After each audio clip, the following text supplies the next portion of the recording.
Welcome, dear listener. I am Caleb, and tonight I will guide you on a journey of deep relaxation and quiet transformation. Allow your body to sink even deeper into comfort as all the tension from your day gently melts away. Feel safe and embraced as if you were in a calm and protected place. Take a moment to subscribe to the channel and turn on notifications. Why? Because this way, every night, you'll have access to stories created to speak directly to your subconscious mind.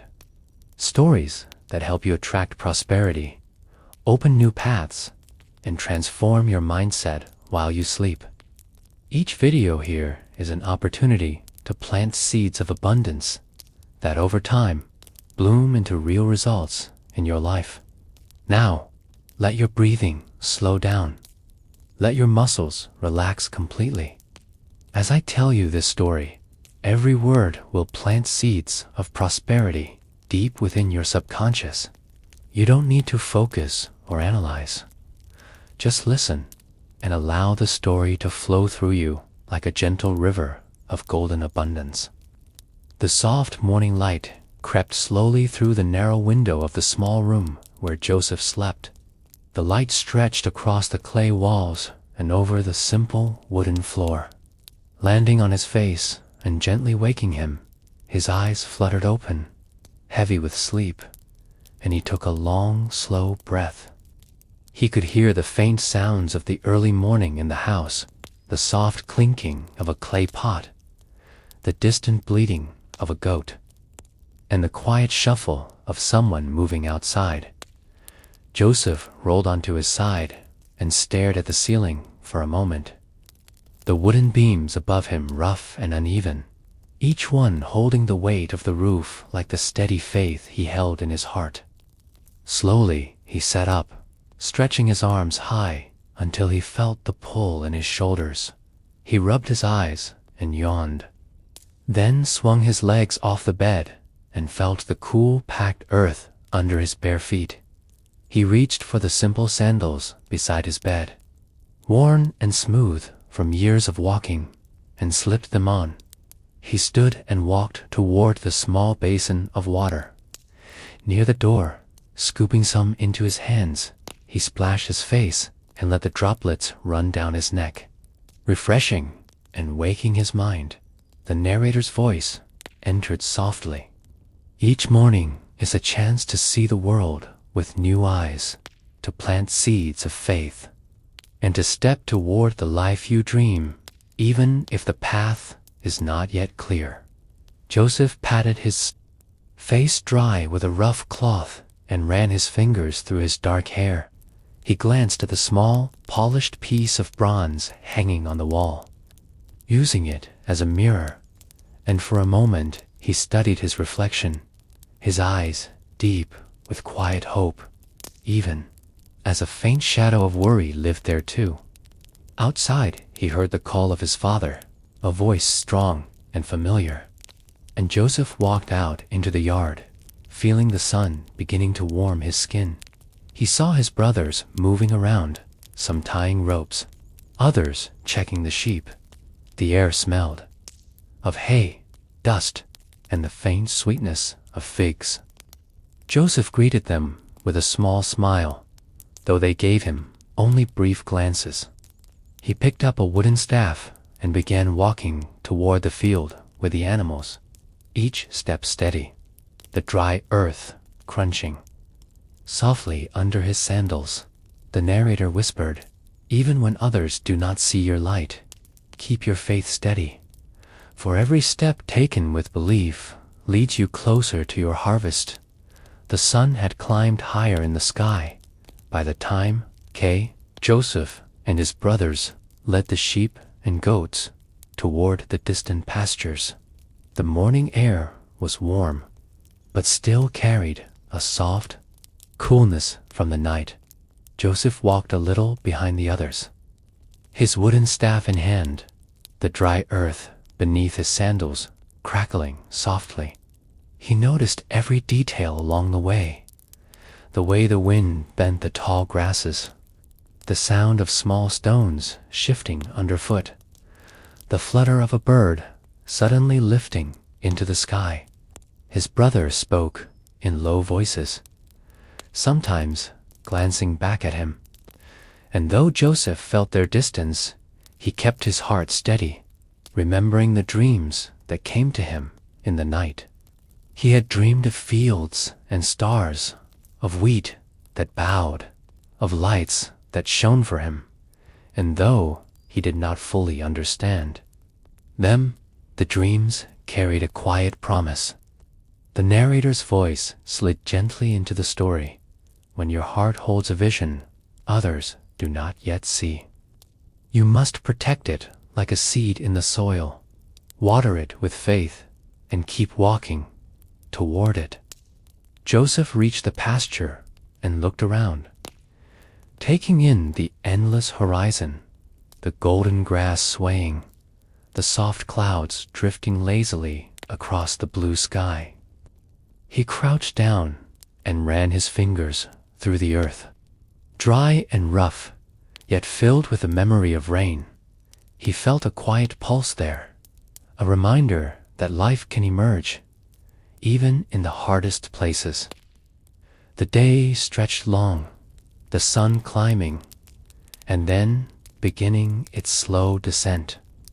Joseph tended the animals, guiding them to patches of shade and small streams. He listened to the soft gurgle of water, the buzz of insects, the bleating of lambs, every sound filling the quiet spaces of his mind. As the afternoon wore on, his brothers sat together, eating bread and dates, laughing quietly among themselves. Joseph sat a short distance away, slowly chewing his piece of bread. Tasting the warm grain and sweet fruit, he closed his eyes for a moment, feeling the sun against his skin and the wind on his face. The narrator's voice spoke softly again. When the world feels distant and others do not understand you, sit with yourself, listen to your breath, feel the life that flows quietly within you. For this is the beginning of true prosperity. Joseph opened his eyes and looked across the hills, imagining distant lands, cities he had never seen, markets filled with spices and gold. He felt something stir in his chest, a certainty he could not explain. As evening fell, they gathered the animals and began the walk back home. The sky burned, orange and pink, the air cooler now, and Joseph watched as the first stars began to appear. He whispered a soft prayer of gratitude to the Creator, thanking him for the day, the safety, the dreams in his heart, and the quiet voice inside that told him to trust the path. The narrator whispered once more, gratitude in small moments plants the seeds of great abundance, and every step you take in faith is a step toward the life that waits for youth. Next morning arrived with a soft golden light spilling into the small room. Joseph awoke slowly, stretching his arms and legs and feeling the coolness of the early air against his skin. He sat up and rubbed his eyes, hearing the faint sounds of his brothers already moving outside. The low murmur of their voices, the clink of clay jars, and the distant bleating of goats. He stood and slipped his feet into his worn sandals, feeling the familiar smooth leather press against his soles. He walked to the basin, cupped water in his hands, splashed his face, and let the droplets run down his cheeks. He inhaled deeply, filling his lungs with a crisp morning air, and then exhaled slowly, as if releasing every shadow of doubt. The narrator's voice entered softly. Each day is a blank page, and every small act of care, every breath taken with awareness, every step made with faith, writes the story of your prosperity. Joseph dried his face with a rough cloth, ran his fingers through his dark hair, and glanced into the small bronze piece that reflected his tired but hopeful eyes. He whispered a small prayer of gratitude, then stepped out into the open yard. The ground was cool under his feet and smelled faintly of dust and hay. His brothers were gathered in the distance, already preparing to take the flocks to graze. Joseph approached them with a smile, though he could feel their eyes on him, some sharp and cold, others simply tired. The day stretched long as they moved together into the wide fields. Joseph walked carefully, his staff tapping the earth now, and then, his eyes catching every small detail, the way the wind rippled through the tall grass, the insects humming near wildflowers, the distant shapes of mountains against the horizon. He felt connected to all of it, and somewhere in his heart he felt a quiet voice saying, "Even if your journey feels uncertain, you are never alone." Hours passed under the sun as Joseph tended to the animals, guiding them to water and shade. His brothers whispered among themselves, glancing at him. And though Joseph could sense their unease, he chose to remain calm, remembering the dreams that felt like promises as the sun began to lower in the sky, painting everything in shades of gold and amber. His brothers spoke to him, their voices strained but steady. Asking him to follow them further, Joseph agreed without hesitation, stepping lightly over the dry earth, unaware of the trap forming in their hearts. The narrator's voice came softly again. Life will test your faith, sometimes through those closest to you. Yet every challenge carries a hidden doorway to your growth and your abundance. In the quiet field, far from home, the tension grew heavy. Joseph turned to look at his brothers, just as one of them grabbed his arm, then another. His staff fell to the ground with a dull thud. His heart pounded in confusion as rough hands pushed him toward a deep pit. He tumbled in, the air rushing around him until he hit the bottom with a cloud of dust. He coughed and sat up slowly, feeling the sting of small cuts on his arms. Above him, he saw the circle of sky framed by the dry walls of the pit, and the shadows of his brothers leaning over, their voices a blur. He leaned his head back and closed his eyes for a moment, breathing slowly. The narrator whispered gently, "Even in the lowest places, even when the world feels heavy and unfair, hold to the vision planted in your soul, for faith is the bridge that will carry you to your prosperity." The sky slowly darkened as Joseph sat in the pit, the air around him dry and still. The faint sound of his brothers' voices drifting above mixed with the quiet hum of evening insects. He leaned back against the rough wall of earth, feeling its texture press against his skin, tiny stones digging into his back, his hands resting on the dust-covered ground. He closed his eyes for a moment and let his breath settle, inhaling slowly and exhaling even slower. The narrator's voice entered softly. Sometimes life will place you in the deepest valleys so that your faith can grow roots that no storm can shake. After some time, Joseph heard footsteps, louder voices, and the sound of animals. He opened his eyes to see shadows moving at the rim of the pit, and then the figures of strangers looking down, traders with camels, heavy with goods. He felt rough hands grip his arms as his brothers pulled him up, the fading sunlight making them look like dark silhouettes. His feet stumbled on the dry earth as they handed him over to the traders. The air smelled of leather, sweat, and dust. The men tied his wrists with a coarse rope, leading him toward the caravan. Joseph looked back once, seeing his brothers in the distance, some with hard eyes, and others unable to meet his gaze. He felt a wave of confusion and sadness, but somewhere deep inside, a quiet whisper reminded him that this was not the end of his story. The caravan moved slowly through the night, the rhythmic sound of hooves and the jingling of metal ornaments filling the air. The desert wind brushed against his face, carrying the cool scent of sand and distant herbs. He watched the stars appear one by one, like silent witnesses to his journey. The narrator's voice floated gently, even when others cannot see your worth. Even when the world feels like it has turned its back on you, hold your vision, for prosperity begins in the unseen. Days passed as the caravan traveled through endless stretches of desert.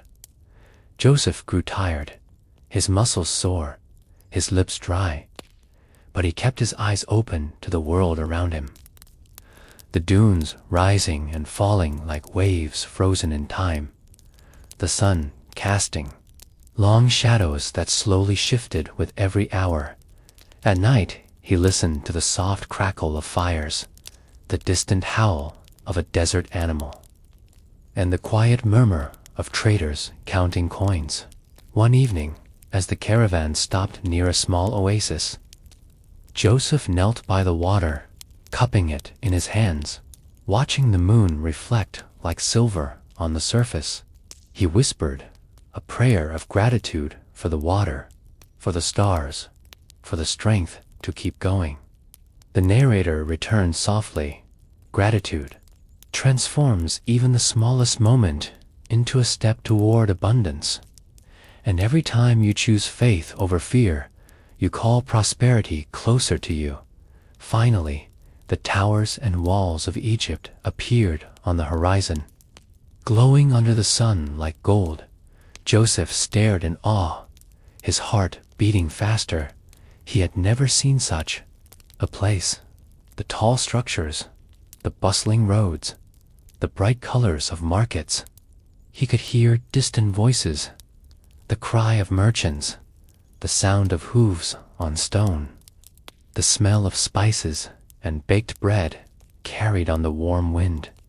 He felt a spark inside, as if his dreams were whispering, telling him to keep walking, to keep believing, because this land of abundance would soon become the place where his inner vision met the world. Joseph entered Egypt under the golden heat of the afternoon sun, his eyes wide as he absorbed every detail, the tall columns carved with stories of kings and gods, the wide streets bustling with traders, the smells of baked bread, roasted meat, spices, and the earthy scent of the river mixing into a melody of life.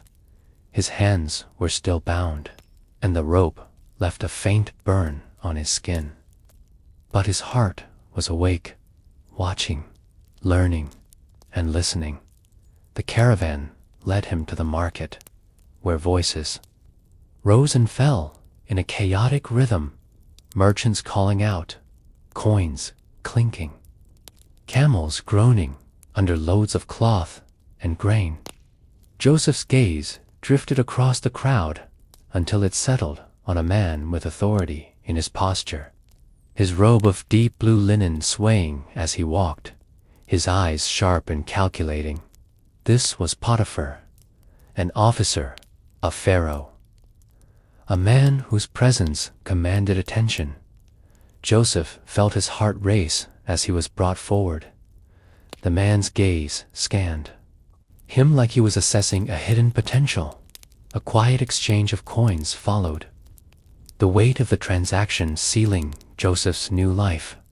The rope was removed, and he rubbed his wrists slowly, following Potiphar's servants to a grand house surrounded by tall palm trees. The air inside was cooler, scented with oil and incense. The floor smooth under his feet. Joseph was led to the servants' quarters, where he found a small mat to rest on. That night, lying on his back and staring at the wooden beams above, he thought of his father, of his home, of the pit, of the caravan, and now of this house, and he whispered to himself that no matter where he was, he would remain faithful to his vision and to the quiet voice that guided him. The narrator's voice entered softly when life moves you into unfamiliar places, into rooms you have never seen. Remember that every environment is a field where you can plant seeds of faith, and in time you will harvest abundance. The next morning, Joseph rose early, washing his face in cool water, running his fingers through his hair, and stepping into the quiet courtyard where the first light touched the stone. He noticed every detail as he worked, sweeping, carrying jars, arranging fruit. Each action done with care. The air smelled of figs and freshly baked bread. Birds sang from the palm. Trees, and even the sound of his own footsteps, became like a rhythm of purpose. Over the days and weeks, Joseph's hands grew strong and skilled, his eyes keen. He learned how to manage the house, how to organize the storerooms, how to ensure the gardens flourished. And Potiphar noticed. Soon Joseph was entrusted with more. He oversaw the work of others, his voice calm yet firm, his mind always alert. He saw patterns, he understood timing, he felt the flow of the household like a river he could guide. And with every success, he silently thanked the source of his strength. The narrator whispered, "Prosperity does not always arrive in one great wave. Sometimes it arrives in small streams, in the moments when you give your best to what is in front of you, when you honor even the smallest duty. Life responds by giving you more to hold." Joseph felt this truth as he moved through the halls of Potiphar's home, carrying baskets of grain, arranging scrolls, checking water jars, and smelling the faint aroma of oils that clung to the air. He noticed that even in a foreign land, even as a servant, his mind and heart could create order, growth, and quiet prosperity. And every night, as he lay on his mat, he imagined himself standing in light, free and strong, a leader, and each image planted another seed in the soil of his soul. Time moved like a quiet river in Potiphar's house, and Joseph continued to rise in responsibility, his hands arranging grain sacks, his voice instructing the other servants with calm confidence, his mind always observant, the sweet scent of dates in the air, the warm breeze brushing through the courtyard where he would often pause for a moment to look at the sky. And in those small moments, he would remind himself that the light within him could not be dimmed, even by walls or chains. But soon, a shadow entered his days, Potiphar's wife, whose gaze lingered on him longer than it should, whose footsteps were soft yet always approaching. She whispered words he did not want to hear, inviting him into something that would betray the trust he had built. Joseph's heart raced as he refused, speaking gently but firmly, his hands tightening around the jar he was carrying, feeling the cool clay against his palms, and he walked away. But temptation came again and again, her voice like a thread trying to pull him from his purpose.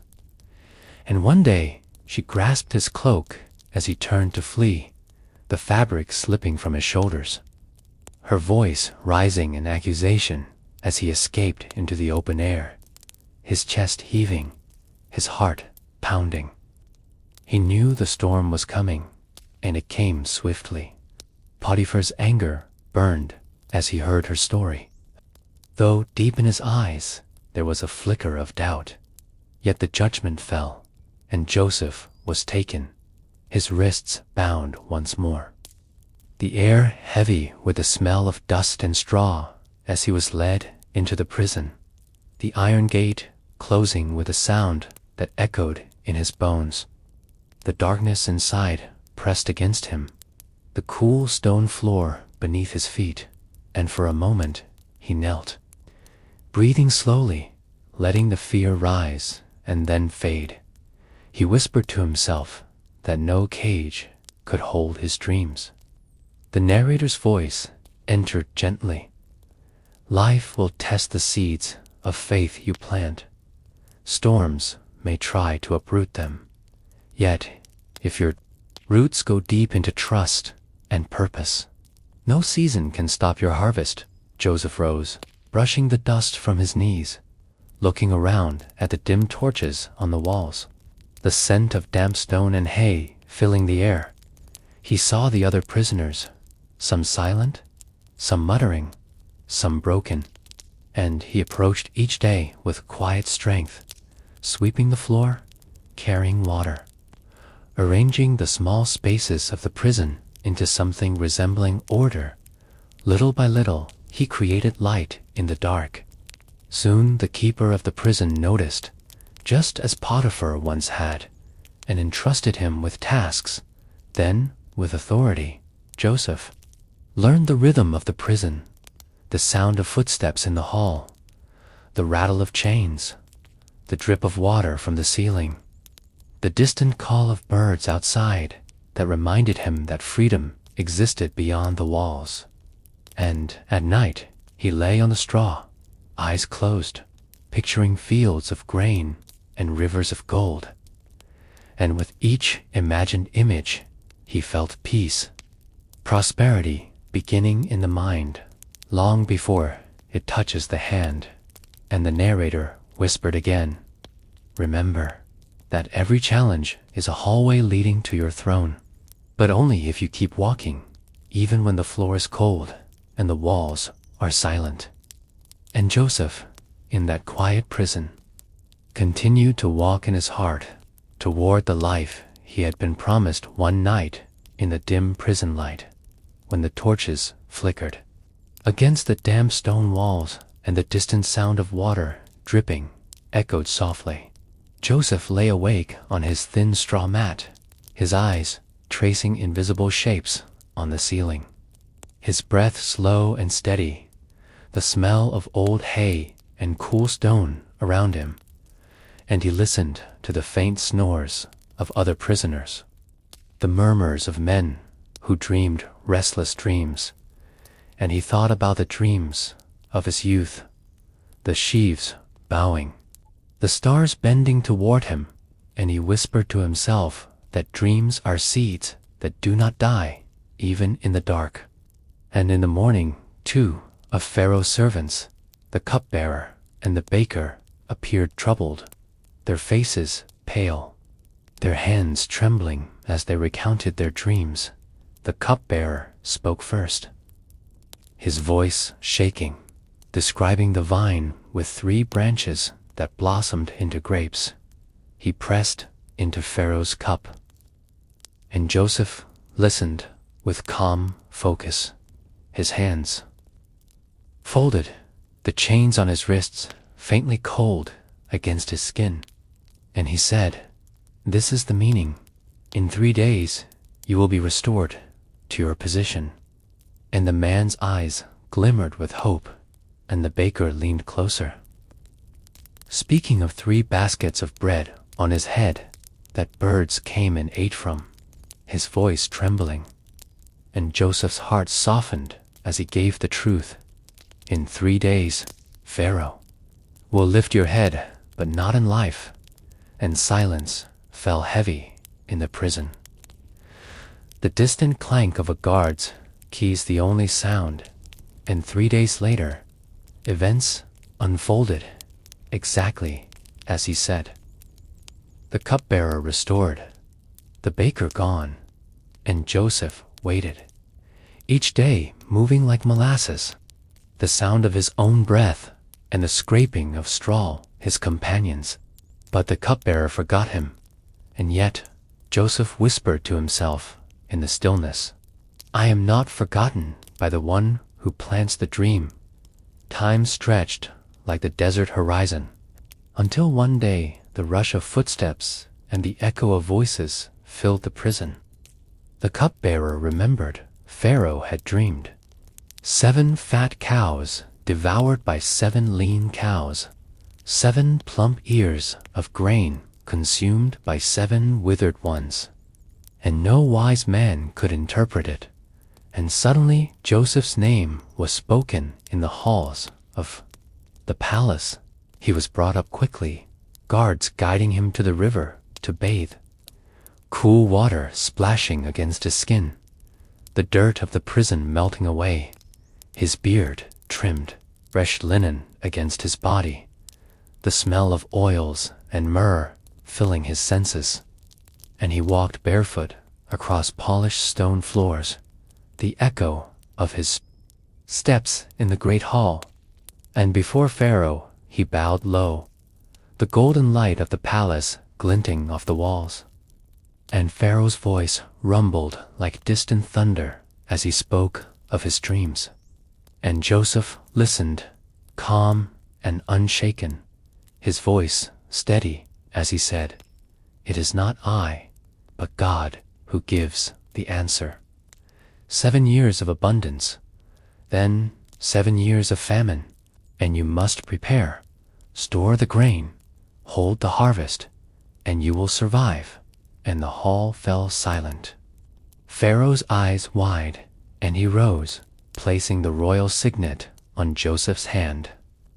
Linen robes changed 4 garments of power, a chain of gold around his neck, and suddenly the boy who was sold, who was bound, who was forgotten, now rode in the second chariot, the people bowing, the sun warm on his face, the smell of bread from the city mingling with the scent of victory. And the narrator's voice returned softly. Prosperity often arrives, quietly at first, then suddenly, like a flood, and it always comes to the mind that believed in its season, even in the silence. And years later, as the famine spread, and Joseph's brothers came to Egypt seeking grain, he recognized them though they did not know him, and his heart felt the weight of every dream, every step, every moment of waiting. For the harvest had come, and the reflection grows gentle here. If you are listening now, your own famine can end. Your mind can store faith like grain. You can prepare in thought before your hands ever touch wealth. And when your moment comes, it will feel as though all the waiting was a bridge to your destiny. And now, as you drift, let your subconscious carry these seeds, whispering to your heart that prosperity belongs to you, that no pit, no prison, no silence can cancel your purpose. And if you are still awake, leave a comment saying you are awake. But if your eyes are heavy, let the story carry you. And if you remain awake, we will begin another story, one that will plant even more golden seeds within your heart. The first rays of the sun gently touched the golden walls of the palace of Ramses II, the great pharaoh of Egypt, as he slowly opened his eyes. Feeling the soft linen sheets against his skin, he blinked a few times, letting his vision adjust to the shimmering light that filtered through the carved windows. He stretched his arms and legs, feeling the weight of a long reign that had brought him wealth and power. He turned his head to the side and saw the polished bronze mirror reflecting his face. The calmness in his eyes mixed with a sense of purpose. He sat up on the bed and placed his feet on the cool stone floor. The sensation of the cold surface made him inhale slowly, grounding himself in the present moment. He slipped his feet into his simple sandals made of leather, tied the straps around his ankles, and stood tall, his posture already reflecting the confidence of a man who knew the value of his own vision. He walked toward the washing basin, a large golden bowl filled with fresh water from the Nile.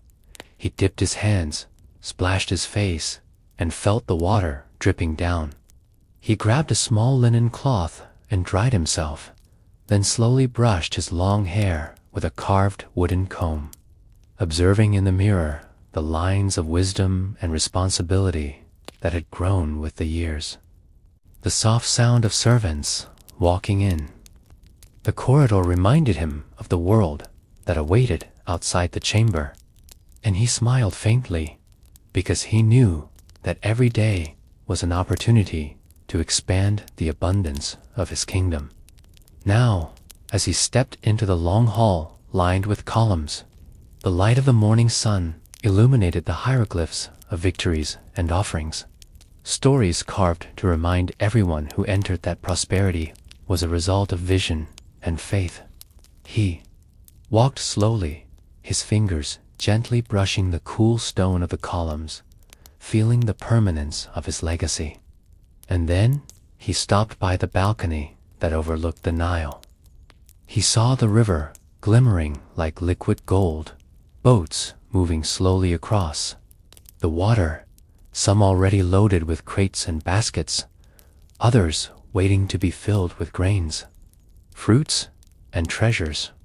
And in that moment, the narrator softly speaks to you, saying, "Notice how the Pharaoh begins his day not in haste, but in presence, observing, breathing, acting with the wealth already around him, and imagine yourself doing the same, because when you see abundance, you open the doors for more of it to flow." The Pharaoh took a deep breath and raised his gaze to the horizon, watching the distant green fields where workers harvested the grain that would feed his empire and fill his storage houses. The smell of the fresh morning air mixed with the scent of lotus flowers from the palace gardens. He closed his eyes for a brief second and imagined the wealth multiplying, the boats returning fuller, the temples rising higher, and when he opened his eyes, he felt a calm certainty that all he had envisioned would come to be. He continued his slow walk toward the audience chamber, each step echoing softly in the grand hallway, while the morning sun climbed higher, promising another day of abundance in the life of Ramses, the pharaoh who understood that prosperity is first built in the mind and heart before it appears in the world. Ramses stepped into the grand audience chamber, the polished stone floor reflecting the sunlight that streamed in through the tall windows. He paused for a moment to take in the sight of the room, the towering columns adorned with painted carvings of gods and victories, the golden statues standing silently like eternal guardians. He walked slowly toward his throne, his sandals making soft sounds against the floor. And as he sat, he felt the cool, smooth surface of the carved stone beneath him, the weight of the double crown of Egypt resting firmly on his head. A servant approached silently with a golden tray holding figs, dates, and a cup of honey-sweetened water. Ramses picked a fig and took a slow bite, savoring the natural sweetness while gazing. At the horizon through the open archway, he saw the Nile alive with activity. Long wooden ships with tall sails moving steadily with the current, their hulls heavy with crates of gold, spices, and rare woods. Some carried alabaster and lapis lazuli. Others were stacked with sacks of grain from the fertile fields of the delta. And the pharaoh's eyes gleamed with satisfaction, for he knew that prosperity was not only about possession, but about flow, wealth moving like the river itself, feeding all who believed in its abundance. The narrator's voice softly enters and whispers to you, "Notice how the pharaoh observes the flow of wealth without fear. Without anxiety, he trusts the river. He trusts the process. And imagine yourself doing the same in your own life, letting prosperity flow naturally toward you. Ramses turned to his vizier, a man with a calm face and sharp mind, who approached and knelt before him. "The ships from Nubia have arrived, my lord," he said softly. "They bring ivory, gold dust, and exotic animals." Ramses nodded slowly, absorbing the words, then rose from his throne and walked toward the balcony. The morning sun now bright on his face, the river glistening below. He watched as the first ship docked at the palace harbor, men moving carefully as they unloaded wooden chests bound in rope. One chest was opened, and inside lay golden bracelets, necklaces, and coins that reflected the light like fire. The pharaoh lifted a bracelet in his hands, feeling its weight, and smiled as he handed it to the vizier, a gesture of both trust and gratitude. He then motioned for the priests to bring the incense, for he always blessed the first treasures of the day. The scent of myrrh and frankincense rose in soft smoke around him, mingling with the scent of the river and the gardens, and for a moment he closed his eyes and felt the richness of life itself, the whispers of the gods, and the hum of prosperity that surrounded him. The narrator gently returns and tells you, "See how gratitude and ritual anchor the pharaoh's wealth. He does not simply receive, he honors, he blesses, and in doing so, he aligns his mind and spirit with continuous abundance." The day stretched on as more ships arrived, the docks alive with movement, the voices of workers, the creak of wood, the splash of water. Ramses watched in calm authority, feeling no rush, because he knew the seed of prosperity was already planted long ago in his vision, and he had simply watered it with patience and action. And now, like the Nile in its season, it returned to him multiplied. As the sun climbed higher into the sky, Ramses left the balcony and began his walk through the palace gardens, his footsteps soft over the smooth stone path lined with vibrant flowers, the lotus blossoms opening under the warmth of the morning. Light birds with golden feathers fluttered above, and the soft trickle of fountains filled the air with a serene rhythm. He paused to inhale the fragrance of the papyrus and the wet earth near the ponds, feeling the stillness that hid behind the hum of activity in his palace. A young scribe approached cautiously, holding a scroll, and bowed deeply. Ramses took the scroll and unrolled it slowly, reading the daily reports of his builders, his merchants, and his military captains. Each line spoke of new cities rising from the desert sands, of temples whose columns reached toward the heavens, and of caravans returning with treasures from distant lands. The pharaoh's eyes lingered on the report of a temple in Pyrameses, a grand structure that would bear his name for generations. He imagined its massive gates, its painted walls, its eternal columns that would speak to the sun long after he was gone. And the narrator's soft voice drifts into your thoughts and says, "Notice how he does not simply seek wealth for today. He plants seeds for tomorrow. He builds for the generations to come. For true prosperity is not fleeting. It is the echo of your efforts through time." Ramses continued his walk, arriving at the royal workshop where artisans shaped gold into crowns and weapons, their hands careful and precise, the sound of chisels tapping lightly against stone, mixed with a faint murmur of chants for protection and fortune. he observed. A young artisan carving the face of a sphinx, sweat running down his brow as he concentrated. Ramses placed a hand on the boy's shoulder, and the boy froze, trembling.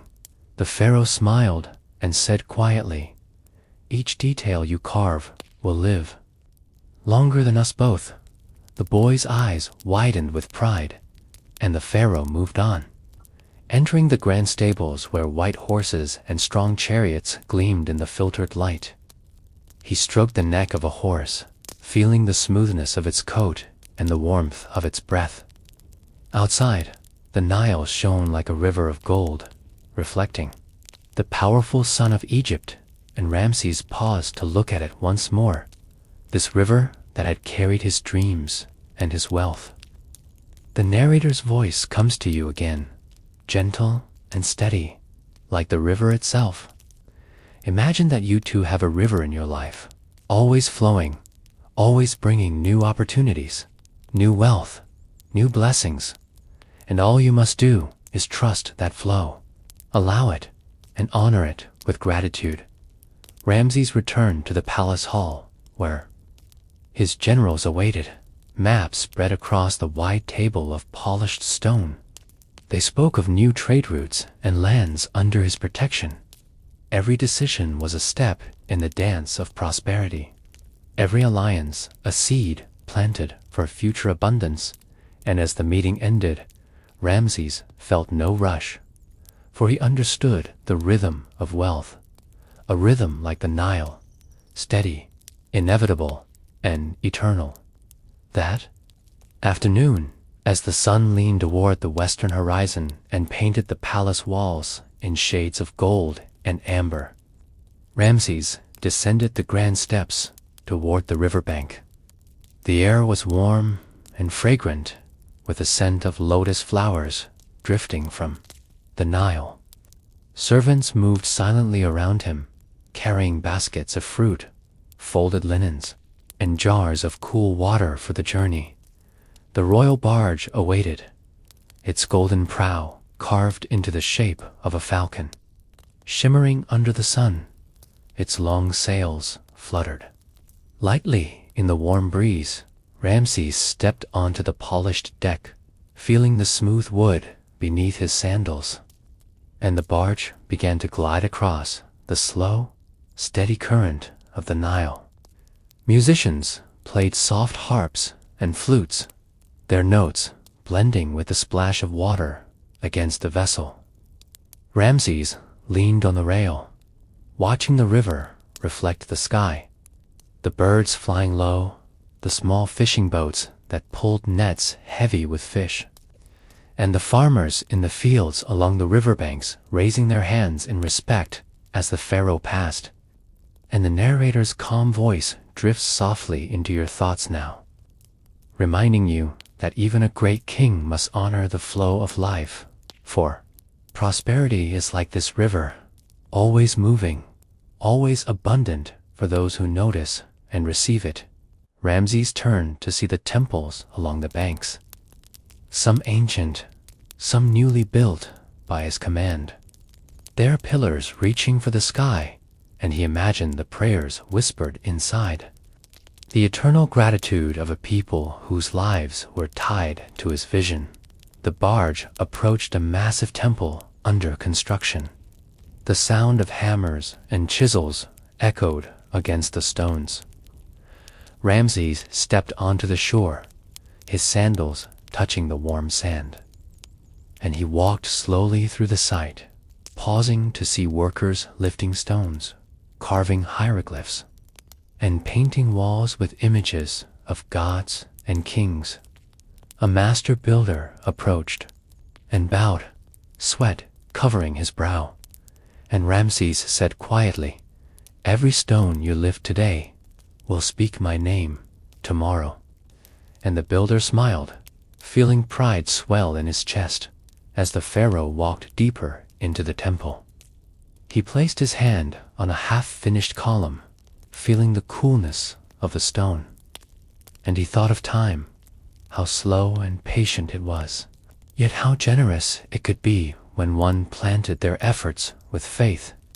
The narrator's voice enters again, gentle and steady, telling you that like Ramses, you too can build your own temple of wealth, one patient step at a time, trusting that each small effort accumulates into something eternal. Ramses returned to the barge as the sky turned orange and purple, the warm wind carrying the scent of wet earth and distant fires. He sat upon a golden chair as the river carried him back toward the palace, the rhythm of the oars mixing with the soft songs of the rowers. He closed his eyes and listened to the river, imagining the flow of gold, grain, and blessings that would arrive in the days to come, for he knew that wealth was not only in treasure, but in trust, in vision, and in the silent work of many hands, moving toward a single dream. That evening, as Ramses returned to the palace, the golden light of sunset washed over the white limestone walls, making them glow like they were lit from within. The great doors opened slowly as guards bowed low, and the sound of the Nile faded. Behind him, replaced by the quiet hum of life in the royal halls, he walked through corridors lined with tall columns painted in red, blue, and gold, each one telling stories of gods, battles, and blessings, and the torches along the walls flickered, casting soft, dancing shadows across the polished stone floor. Ramses passed a group of scribes seated on low stools, carefully recording shipments of grain, jewels, and rare woods from foreign lands, and he paused for a moment to watch them write, the soft scratching of their reed pens reminding him that even the mightiest wealth becomes eternal only when it is counted, recorded, and planned. The narrator whispers to you now that prosperity is not just about what you receive. It is about what you honor, what you organize, and what you appreciate with gratitude. Ramses continued to the grand hall where a long table had been prepared, covered in plates of figs, dates, honeyed bread, roasted duck, and wine as red as the sunset. Musicians played softly in the corner, and the warm air carried the aroma of cinnamon and roasted nuts. He sat on the throne-like chair at the end of the table, his fingers brushing against the carved lion heads that guarded the armrests, and he looked around at the open hall, at the servants who moved silently, at the dancers who twirled like golden ribbons, and at the walls covered in murals that told the story of his victories and the blessings of the gods. He lifted a cup of wine, the cool metal touching his lips, and he closed his eyes for a brief moment, feeling the fullness of life. The narrator's voice slides gently into the moment, reminding you that even a king pauses to feel the richness of now. That true wealth is savored in the quiet moments when gratitude flows like a river. Ramses ate slowly, tasting each bite, as though the flavors themselves were a gift from the gods, and he thought about the ships arriving tomorrow from Nubia, heavy with gold and ivory, and the caravans that would bring exotic spices and lapis lazuli from the far lands of the east. After the meal, he rose and walked alone into the courtyard, where a pool reflected the moon. The night air was cool against his skin, and he removed his sandals to feel the smooth stone beneath his feet. He crouched by the water and saw his reflection, the crown of Egypt mirrored on the surface, and he touched the water lightly, sending ripples across his face. And in that simple act, he thought of time again, how it moves, bends, and returns in cycles. The narrator speaks softly now, saying that wealth, like water, is fluid. It flows to those who expect it, respect it, and use it to nourish the world. Ramses whispered to himself a silent thanks to the gods, not for the power he held, but for the vision he carried. For he knew that true prosperity was not just in gold, but in the dreams that outlive the dreamer. That night, the palace was quiet, the sounds of celebration and music fading into the soft hum of crickets. Outside the high walls, Ramses walked slowly through a side corridor lit by oil lamps, their small flames swaying gently with each step. He carried no crown now, only a simple linen robe, and he felt the coolness of the marble under his bare feet. He opened a carved cedar door and entered the private terrace that overlooked the Nile. The moon was full and silver, and its reflection shimmered across the dark water. He leaned against the stone railing, his hands tracing the ancient carvings of lotus flowers and falcons, and he watched as a few fishing boats glided silently along the river, their torches like floating stars. The air smelled of water lilies and night-blooming flowers, and he closed his eyes to breathe it in slowly, letting it fill him with calm. The narrator speaks softly to you, saying that true prosperity is not just in the noise of victory, but in the silence that follows. When you feel whole without needing to chase more.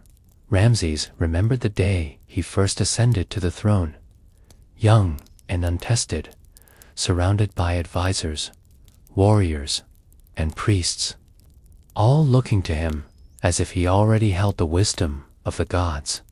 He remembered the weight of the crown that day, heavier than any gold, because it carried the dreams of an entire nation.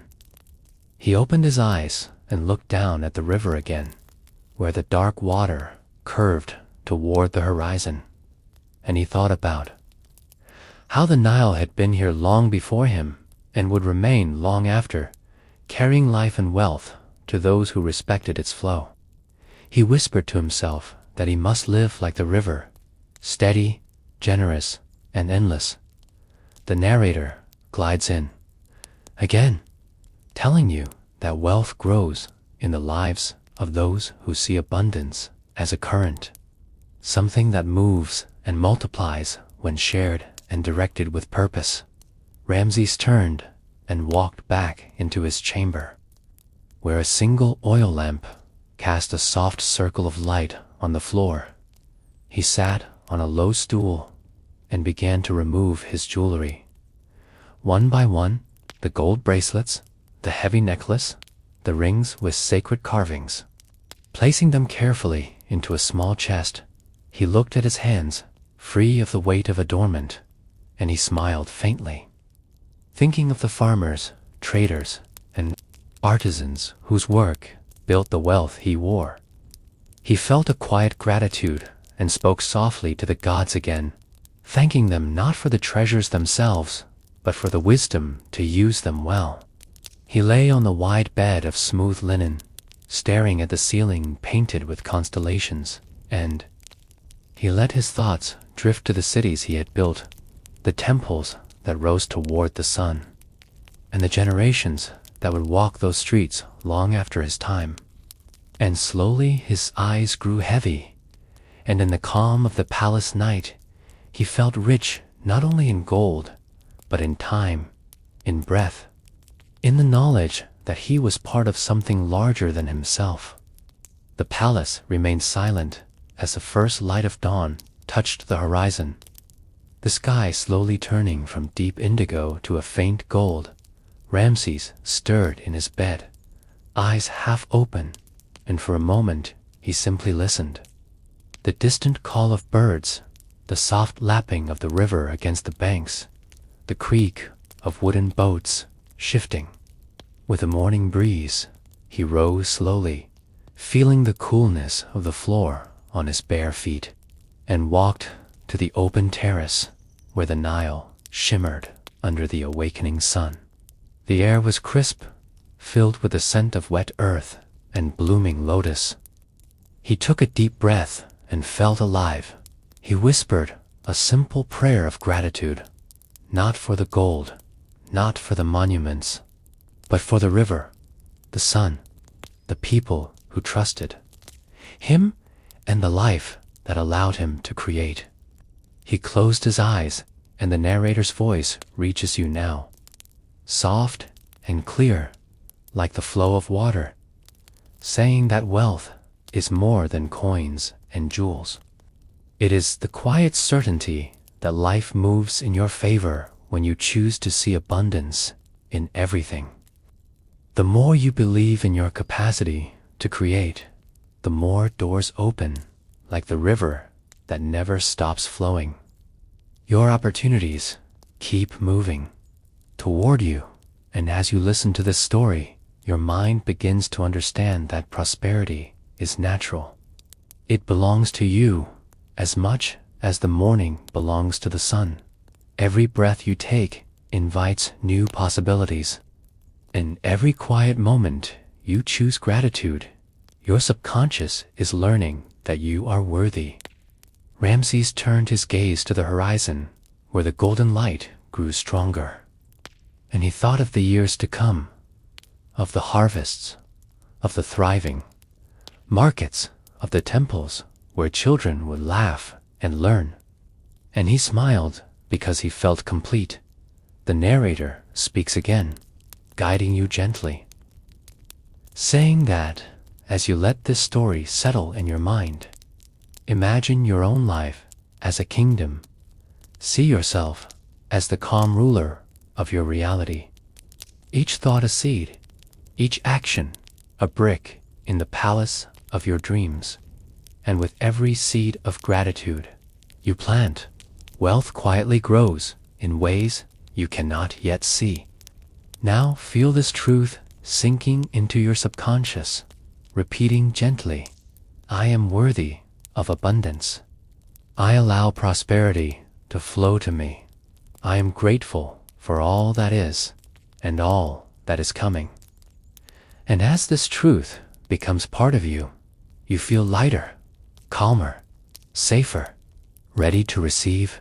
The palace fades now, the river drifts away, and the voice returns to you one last time, very soft, asking, are you still awake? If you are, leave a comment saying you are still awake. And if you are drifting into sleep, then let go and allow your dreams to carry you. Because if you are awake, we will begin another story soon, one that will take you even deeper into the quiet flow of abundance. The wind moved slowly through the narrow streets of the seaside village, carrying with it the faint scent of salt and the distant echo of waves rolling against the rocks. In a small stone house with faded blue shutters lived Ilara, an elderly woman whose hair shimmered silver under the morning sun. She woke before dawn, as she always did, stretching her thin arms and feeling the soft crackle of her bones. The room was dim, lit only by the pale light of the moon slipping. Through the half-open window, she reached for her worn slippers, sliding her feet inside carefully, and stood, slowly, allowing herself a moment to breathe and to feel the coolness of the stone floor under her toes. She walked toward the basin where a small clay pitcher of water waited. She poured some into a ceramic bowl, splashed her face, and watched the ripples dance under the flicker of her oil lamp. The water was cold but refreshing, and as she dried her face with a linen cloth, she looked into the old oval mirror, noticing the gentle lines that time had drawn across her cheeks and the soft shadows under her eyes. She smiled anyway, for she knew each line held a memory of a life well lived. She moved into the small kitchen where bundles of dried herbs hung from the ceiling, and a loaf of bread waited under a cloth. She cut a thin slice, spread a bit of honey on it, and chewed slowly, savoring every grain and sweetness while listening to the world outside awaken. Seagulls cried in the distance, A wooden boat creaked on the shore, and the first golden line of the sun appeared at the horizon. Warming the edge of her window, on a wooden shelf in the corner rested a small chest of keys, each one different, some rusty and heavy, others clear and sparkling like drops of frozen light. She ran her fingers over the surface of the chest, feeling a quiet hum rise in her chest, as if the keys themselves were alive. She whispered to them like old friends, "Today will be a good day. I can feel it." She opened the chest and picked up a single crystal key, holding it against the light of the rising sun. The facets caught the rays and scattered tiny rainbows across the walls. She always wondered why she had been chosen to guard them. No one in the village knew what they were. For some thought they were trinkets, others believed they were magical. But Alara knew in her heart that they opened doors not made of wood or stone. Doors of opportunity, of possibility, and perhaps even of destiny. She placed the key in her apron pocket and stepped outside. The air was crisp and gentle. She could hear the waves calling softly, and the village beginning to stir as she walked down the path toward the shore. She paused to greet the morning glories, climbing her fence. She touched each petal lightly and whispered a thank you. And in that moment, the narrator's voice comes in softly, saying, "Have you ever noticed that gratitude opens invisible doors? Just as a simple key opens a lock. Sometimes the wealth you seek is not gold or silver, but the ability to see the blessings already in your hands. And as you notice them, they grow and they multiply quietly in the background of your life." The voice fades as Alara continues her walk, her steps slow and measured, the gravel crunching under her sandals, the sky now painted with soft oranges and pinks. She reached the edge of the water where a small wooden bench waited. She sat and watched the tide, breathing in the rhythm of the waves. She closed her eyes and imagined the world beyond the horizon, and felt the crystal key warm against her hand, as if reminding her that she carried the seed of endless possibilities right in her pocket. Alara remained on the wooden bench for a long while, the sea whispering softly to her ears, the waves moving in and out like the slow breath of some great sleeping creature. She leaned forward and touched the water with her fingertips, feeling the coolness spread through her skin and up her arms. She smiled faintly, then stood and began walking along the narrow shore, each step sinking lightly into the damp sand, leaving soft footprints that the water would soon erase. The morning was quiet, except for the distant call of a fisherman preparing his nets. She waved at him, and he waved back, and in that small moment she felt the warmth of connection, as if the village itself was her extended family. She reached a cluster of smooth rocks near the edge of the cliffs and carefully climbed up, her hands steady though wrinkled, her feet sure even after so many years. At the top, she paused to breathe, the wind catching her shawl and making it flutter. She closed her eyes and listened to the sound of the ocean below. She opened them again and reached into her apron pocket, touching the crystal key. She lifted it toward the sky, watching the light scatter into tiny sparks around her. She whispered, "Show me what you want me to see today." Then she heard a soft chime, almost like a bell far away. Though she knew no bells were rung this early in the village, the sound seemed to come from the key itself. The narrator's voice enters here gently, saying, "Often we carry keys to doors we do not yet know exist, and the wealth of life comes to those who dare to look, to wait, and to listen. You may not see the door today, but it is there. And your willingness to keep the key close is the first step to opening it. The voice fades, and the story continues. Lara felt a sense of calm and trust. She climbed down, slowly, careful not to slip, and continued her morning walk through the winding path that led to the market square. The stalls were just beginning to open, vendors arranging their baskets of figs, dates, and fresh fish. The scent of baked bread and roasted chestnuts drifted through the air.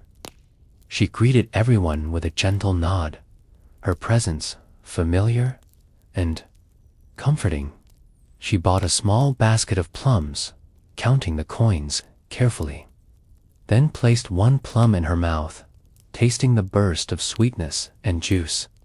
The day was beginning to warm, and she felt the sun on her face as she walked back to her cottage, her mind drifting to the past. To the first day she had found the chest of keys. She had been only a girl, chasing a runaway chicken behind the cliffs when she tripped over something half buried in the sand. She dug it out with her small hands and found the wooden chest, heavy and humming, and ever since that day, her life had been touched by quiet miracles. She reached her home and set the basket of plums on the table, then went to the small room at the back of the house, where beams of sunlight slipped through the cracks of the shutters and danced across the floor. She opened a carved wooden box and took out a faded journal. Its pages yellowed, but full of her handwriting. She wrote down the sound she had heard from the key that morning, noting the time and the light of the sky. She always believed that recording small signs of wonder made them multiply. The narrator's voice returned softly, saying, "When you notice and honor the little sparks of magic in your life, they grow into streams of abundance. Prosperity is not always loud. Sometimes it begins in a whisper, in a glimmer of light, in a moment you almost overlook. Keep your heart open and your hands ready to receive." The voice fades again, and Alara slowly closed her journal, placed it on the shelf, and began preparing a simple midday meal, humming softly as she moved, unaware that the crystal key glowed faintly in her pocket, as if smiling back at her. The afternoon sun stretched golden across the horizon as Alara carried a wooden pail of water from the village well back to her cottage, her hands gripping the handle tightly, feeling the cool droplets splashing against her skin with each step. She paused halfway along the path to rest, setting the pail down and straightening her back slowly, listening to the distant hum of bees drifting lazily among the lavender bushes that lined the path. She bent down to touch one of the blossoms, its delicate petals soft against her fingertips, and smiled, thinking how even the smallest living thing had its purpose and beauty. She continued her walk, the earth beneath her sandals warm and dry, and when she finally reached her cottage, she set the pail inside, wiping her brow with the edge of her shawl. Then she decided to take out the crystal key again, holding it carefully in her palm as if it were a bird she did not want to startle. She walked to the old rocking chair near the window and sat down, rocking gently, letting the rhythm soothe her mind. She held the key up to the sunlight streaming through the glass, watching it scatter tiny rainbows across the walls, and for a moment it felt as if the whole room was alive. She closed her eyes and breathed deeply. The narrator's voice entered softly, whispering in the quiet moments when the world slows down. The seeds of prosperity are planted when you are present with the small beauties of life. You are already rich in ways the eyes cannot count.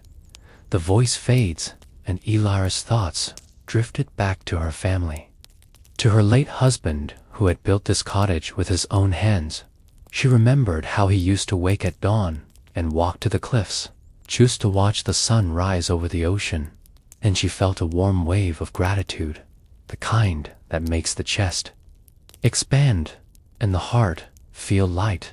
She opened her eyes and stood slowly, placing the key on the small shelf above the fireplace, then began tidying the room, folding the wool blankets, sweeping the wooden floor, and polishing the old copper kettle until it reflected her face in a soft glow.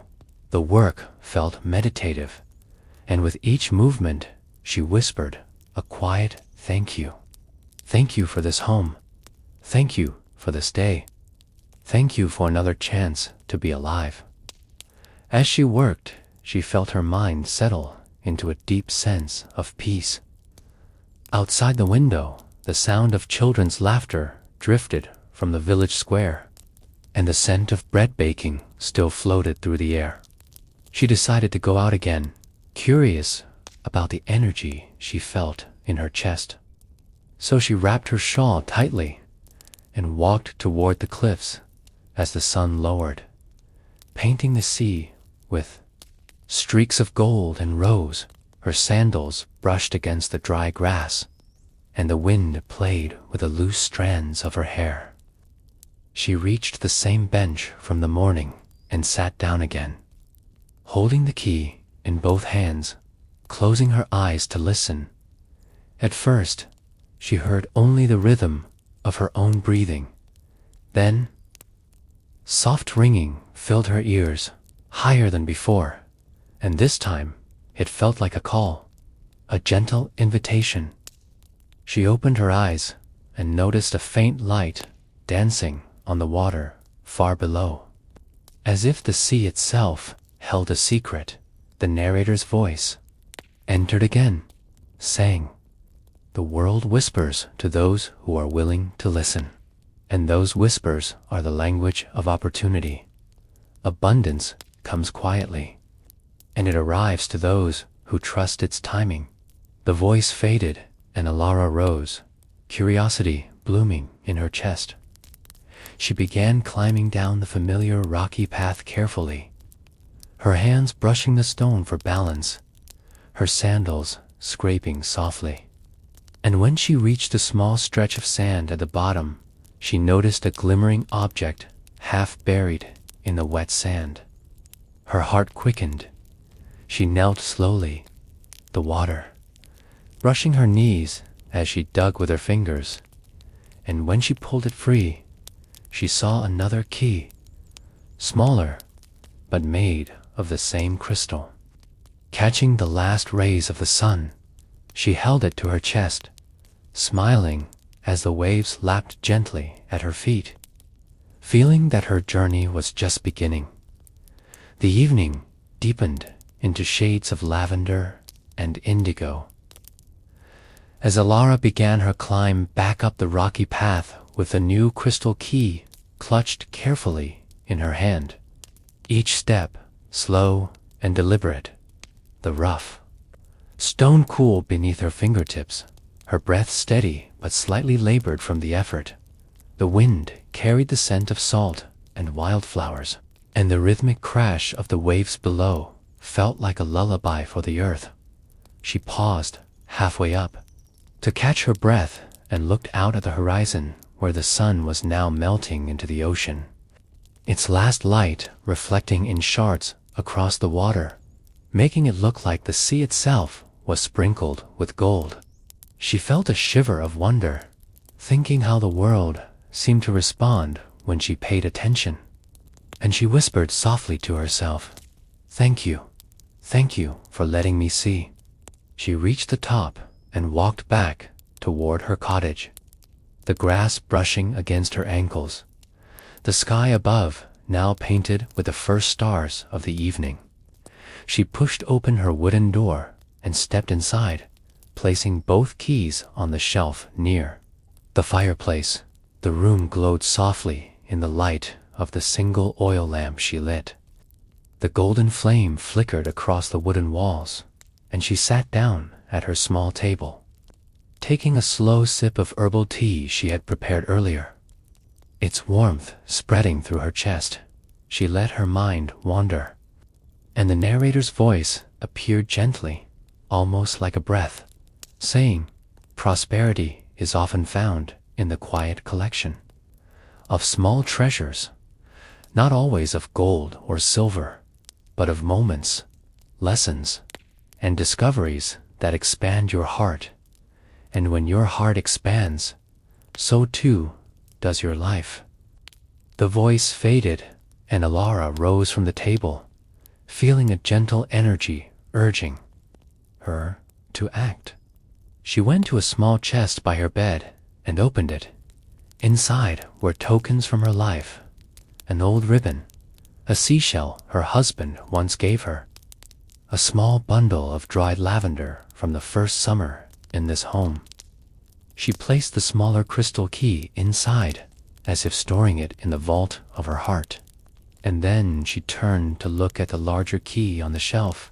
She could not explain why, but she felt it belonged in her hand tonight.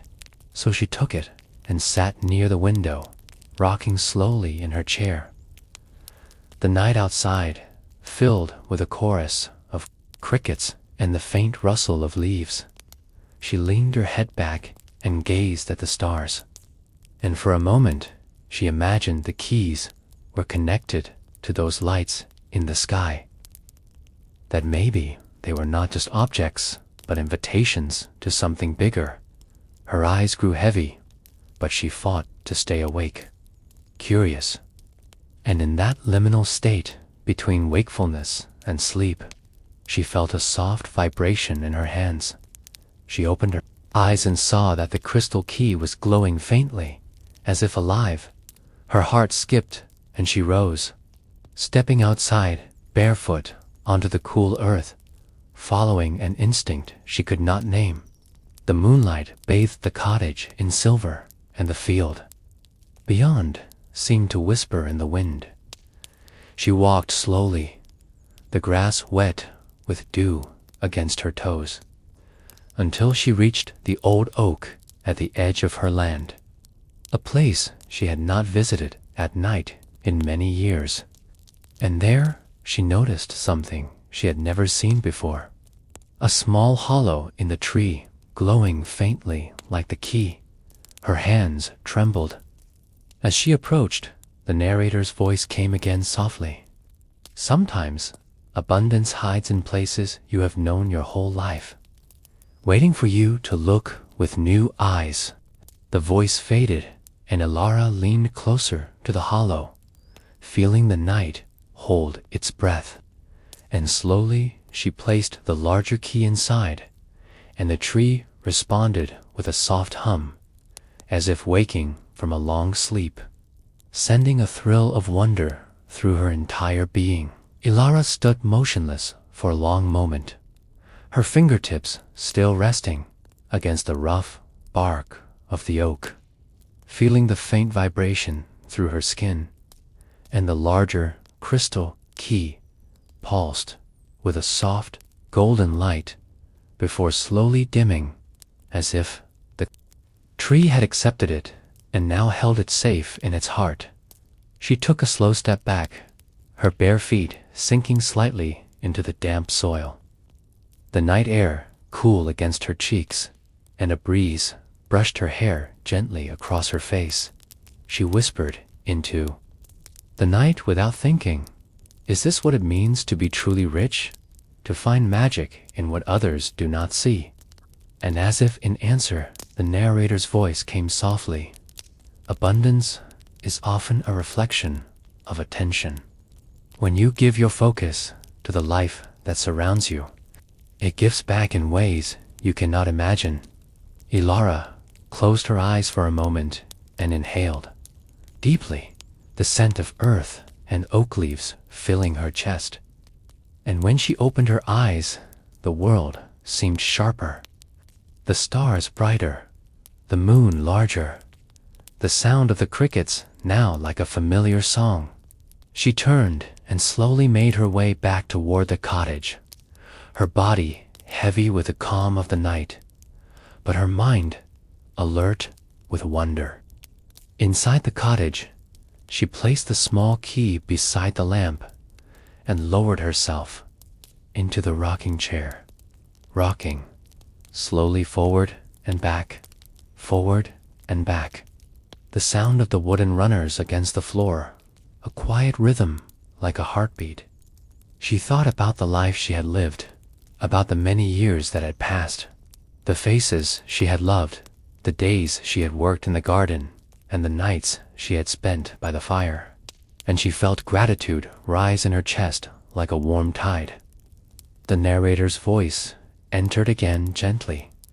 Gratitude is the soil where prosperity grows. And every thank you you whisper is a seed that one day will return to you in full bloom.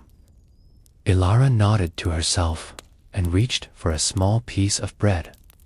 On the table, eating slowly, tasting the simple joy of the moment. Her eyes drifted to the window where the moonlight created patterns on the floor, and she felt as if the keys had awakened something in her. Something that had always been there, but forgotten, like a melody from her childhood. She stood again, lit a second lamp, and began to move slowly through the cottage, touching the old furniture with tenderness, the edges of the shelves, the smooth stone of the hearth, the handle of the cabinet where she kept her tea. And each touch felt like she was connecting, as if her home was alive and listening. She spoke softly. "Thank you, my dear home. Thank you for holding me. Thank you for sheltering me."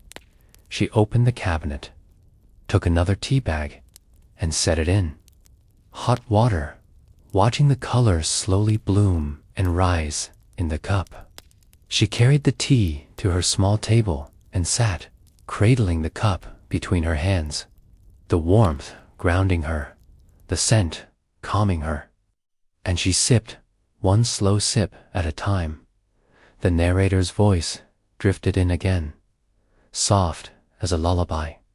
True wealth lives in presence, in the way you hold a cup, in the way you notice the way the light moves across your walls, in the way you pause to feel the warmth against your skin.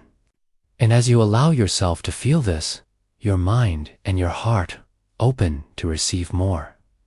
Ilara smiled faintly and whispered, "I am ready to receive." She finished her tea, set the cup down, and her body finally began to feel the weight of sleep. Her eyelids heavy, her breath long and slow.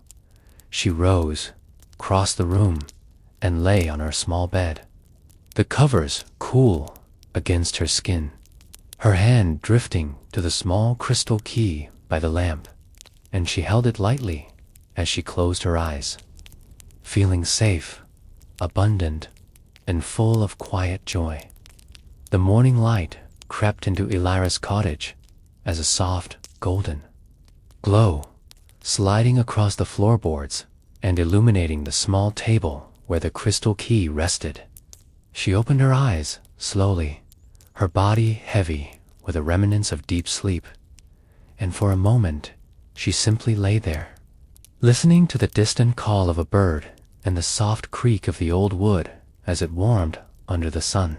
She reached for the key and held it gently in her palm, feeling the coolness of the crystal against her skin, and she whispered, "Good morning," as though greeting a friend.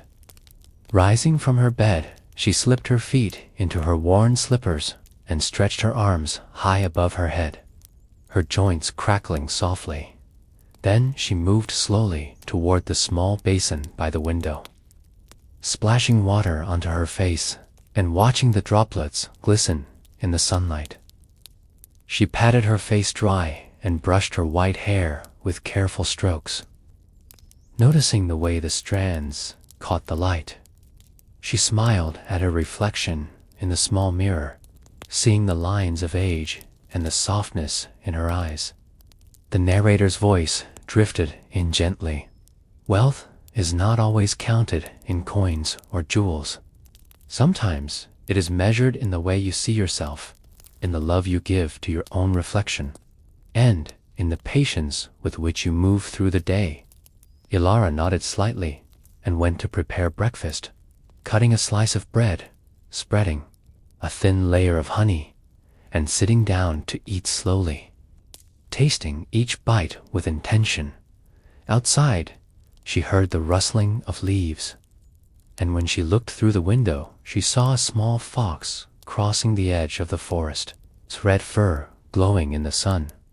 She felt a quiet joy in witnessing it, as if nature was sharing a secret with her.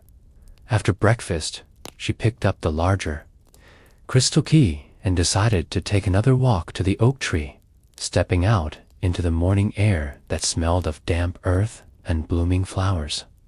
The path to the tree was familiar now, and she noticed the details she had never seen before. The tiny mushrooms by the roots of the trees, the small spider webs shimmering like silver threads in the light, the way the breeze carried the soft hum of the forest. When she reached the oak, she placed her hand on its trunk and felt a deep stillness. She imagined the roots stretching far beneath the ground, strong and unseen, and she thought, this is what true wealth feels like. Rooted and calm, steady and quiet, the narrator spoke again, softly. Abundance comes when your roots are deep, when you trust that what you cannot see is just as real as what you can. And when you allow your life to expand from that trust. Ilara placed the crystal key against the bark once more and felt a gentle warmth flow into her palm. She closed her eyes and inhaled deeply, letting the peace fill her body, and for a moment she felt as if the forest itself was breathing with her, as if she and the world were one. She stayed like that for a long while, until the sun climbed higher and the light shifted. Then she returned to the cottage, feeling lighter, as though every step was part of a dance. Once inside, she brewed a pot of tea and sat in the rocking chair, letting it sway back and forth. And she whispered to herself, every day is a gift. Every moment is a chance to receive. The narrator's voice floated in like a tender breeze. When you live with open hands, life will place treasures in them, and sometimes those treasures are invisible, felt only by the heart, but they are the foundation for all prosperity. Ilara closed her eyes with a soft smile, letting the rocking chair carry her into a slow, dreamy calm, as if the world itself was singing her into a state of gentle, abundant rest. That evening, the sky was painted in soft strokes of pink and gold, the kind of colors that made the heart pause and the breath slow. Ilara stood at the doorway of her cottage, holding the crystal key in both hands, feeling its familiar weight and the quiet hum of energy that always seemed to flow from it. She stepped outside, letting the cool breeze touch her face, and began to walk slowly toward the oak tree once more, each step a gentle rhythm against the earth. She noticed the sound of crickets beginning to rise, blending with the distant call of an owl. She felt her body relax with every sound.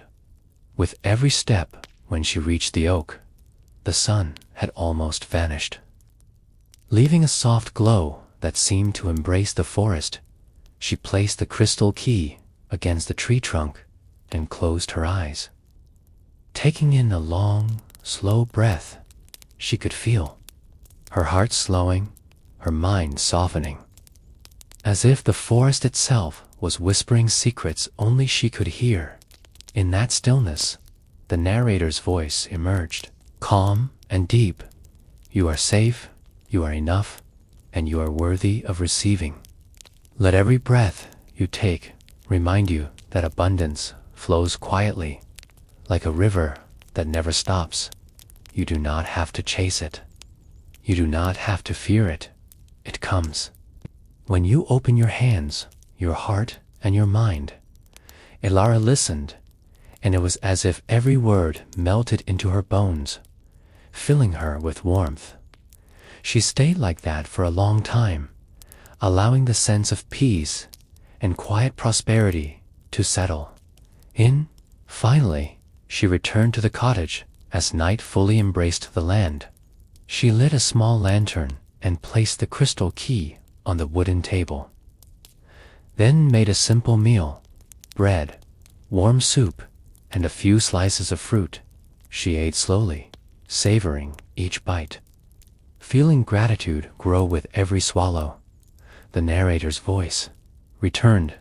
Gratitude is the key that opens every hidden door, and every time you whisper thank you to the universe, you plant a seed of wealth, invisible but powerful.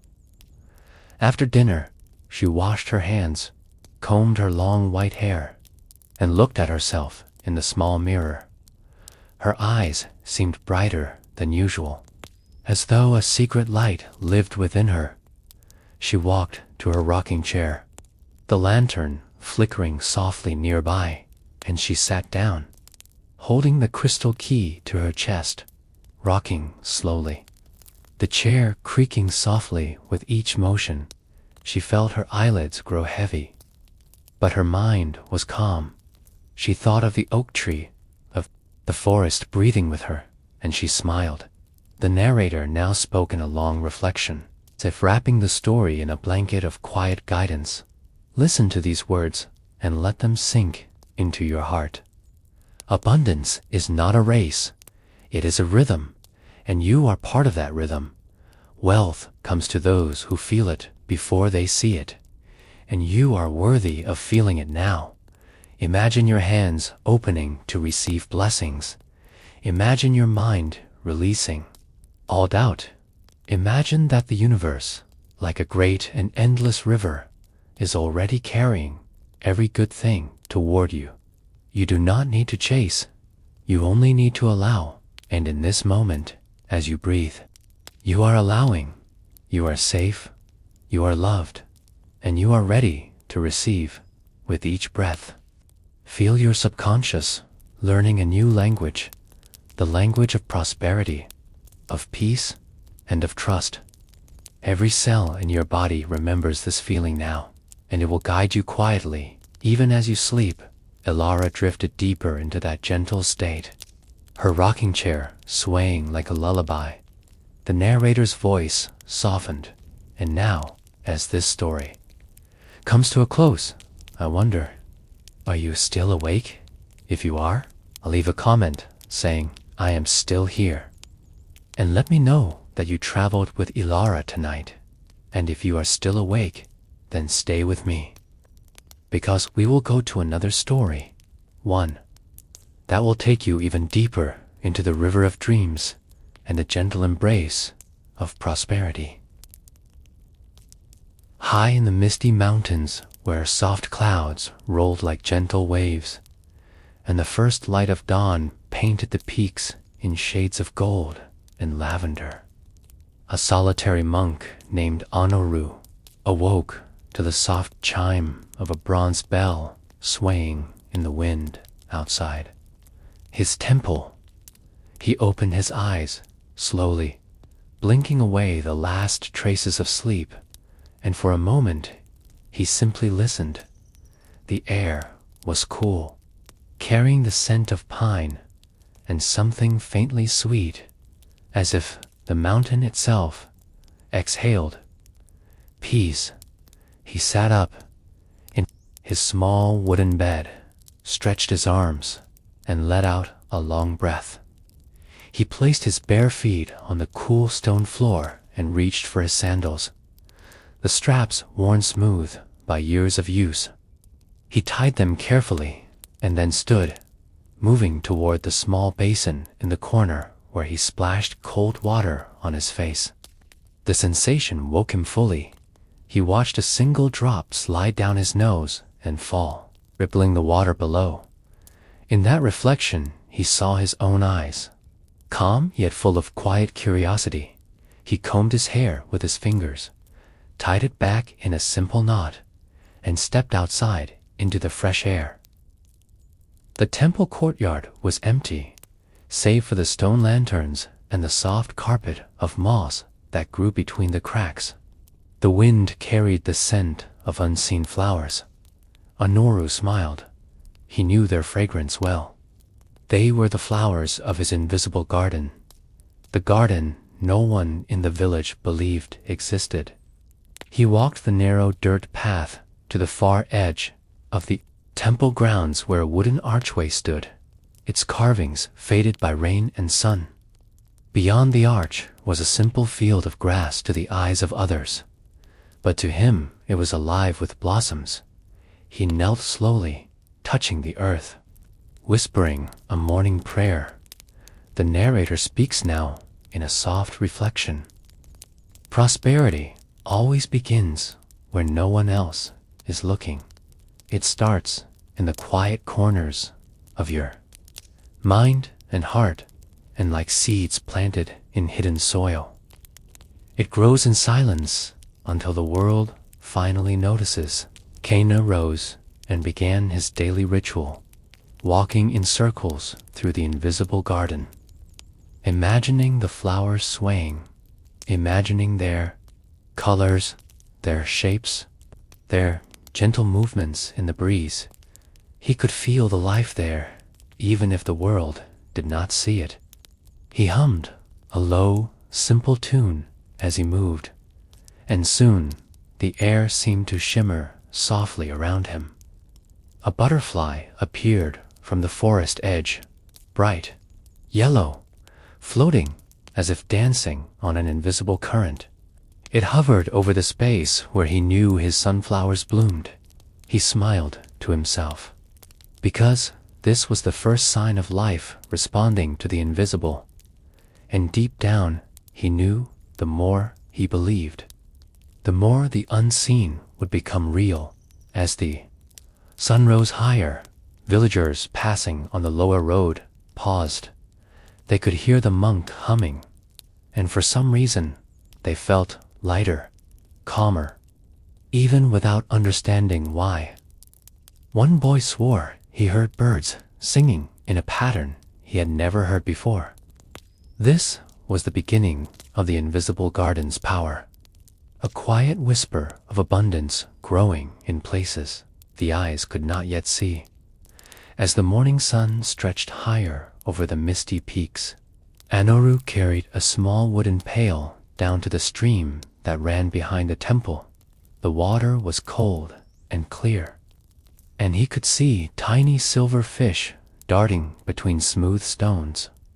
He crouched slowly, filling the pail, feeling the cool weight of the water settle in his arms, and as he stood, he paused for a moment, watching the reflection of the sky on the surface.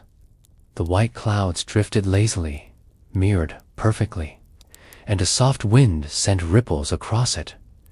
He thought about how life often worked the same way, the outer world reflecting the quiet state of the inner world.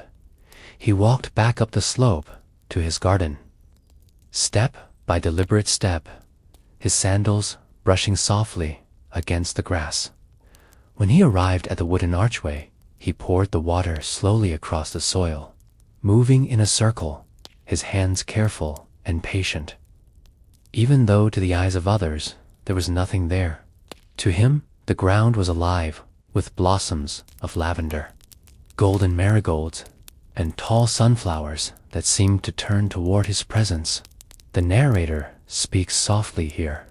Prosperity grows when nurtured with patience. It is like watering a garden only you can see at first, trusting that the world will catch up with your vision. As Anaru continued his slow ritual, the sound of distant bells drifted through the valley, a signal from the village below that the market was opening. He could imagine the smell of baked bread and sweet figs, yet he stayed with his invisible flowers, trusting that tending this unseen beauty would one day nourish not only himself, but others. And then he noticed something new, a soft rustle among the pines at the edge of the garden. He turned and saw a pair of sparrows land lightly on the fence, chirping and hopping as if searching for seeds. He crouched, scattering a small handful of grains he had brought in his robe. The sparrows hopped closer, pecking happily, and one of them lifted its head toward the empty air, fluttering its wings as if a breeze of perfume had touched it. Honoru smiled deeply, because he knew the flowers were becoming more real with each passing day. He returned to the temple for his midday tea, heating water in a small clay pot over a quiet fire. The steam curled like a white ribbon, carrying the scent of herbs into the room. He sipped slowly, letting the warmth fill him. And as he rested, he closed his eyes and imagined the garden again, more vivid now, more radiant. He imagined how the villagers might walk past one day and feel joy without knowing why. The narrator enters with a soft reflection. Wealth of the heart always begins in the invisible, in the silence of daily faith. When you cultivate beauty within, the world outside eventually mirrors it. By the time the sun began to lean toward the western mountains, Honoru returned to the archway and saw 3 butterflies, now dancing together above what he knew were the lilies. And though no one else could see the blossoms yet, life was beginning to respond, just as life always responds to quiet, consistent belief. The next morning, the fog was heavier than usual, wrapping the temple and the surrounding pines in a soft gray blanket. Honoru awoke to the distant sound of a single bell echoing through the mountains. He sat slowly on his mat, feeling the coolness of the floor beneath his bare feet. He reached for his robe, pulling the fabric over his shoulders, and tied the simple cord around his waist as he rose. He paused by the small window where condensation clung to the glass. He ran a finger down, creating a thin trail, and watched a droplet of water slowly slide down. He whispered a quiet blessing for the day, then lit a single stick of incense. The soft smoke rose, curling and bending, carrying a hint of sandalwood. He stepped outside into the fog, the air damp and full of the earthy scent of wet leaves. His sandals pressed softly into the ground, and his breath came out in small clouds. He approached the invisible garden and crouched, his fingers brushing the cool soil. He could feel the life pulsing there, the way his heart seemed to connect with the earth itself. He began his careful tending, lifting a small watering jar, letting the water fall in slow, measured arcs, each drop sinking into the ground like a promise kept. He hummed a low chant, one he had learned as a novice, a chant about gratitude and unseen blessings. And as the sound flowed, a soft flutter interrupted him. He looked up to see a single golden butterfly resting on the archway, its wings opening and closing gently. He smiled and returned to his task. The narrator speaks softly here. Everything you nurture in faith eventually shows itself, not in haste, but in the gentle timing of life. Prosperity comes to those who water the seeds of possibility before they bloom. Later that day, he walked the narrow path into the village, the mist lifting now to reveal the river glistening like silver.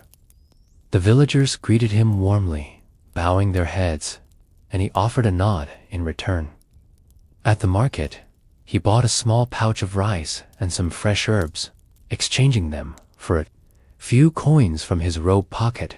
He lingered for a moment by the riverbank, where children were laughing and splashing. He closed his eyes and listened to the sound, the laughter with the water, a reminder of life's simple wealth.